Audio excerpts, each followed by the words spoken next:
Alors Tom, c'est quoi un éco-geste? Alors un éco-geste, je dirais que globalement c'est le fait de vivre assez simplement.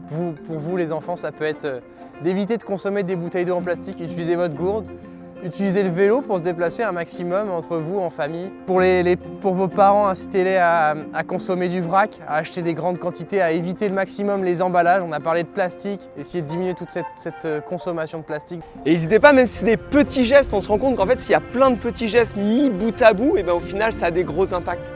N'hésitez pas aussi au sein de votre classe même à créer un peu une motivation entre vous pour multiplier, faites une compétition aux éco-gestes, essayez de vous créer de l'émulation pour quelque part venir à l'école en vélo, utiliser votre gourde.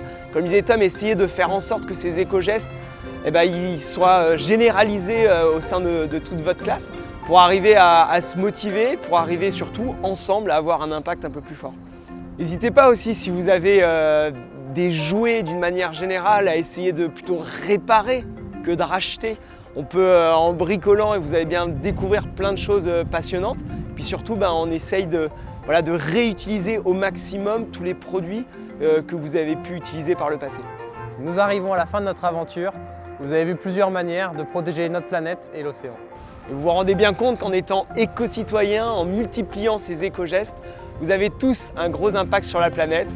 Donc continuez à faire ces éco-gestes, continuez à protéger la planète et l'océan.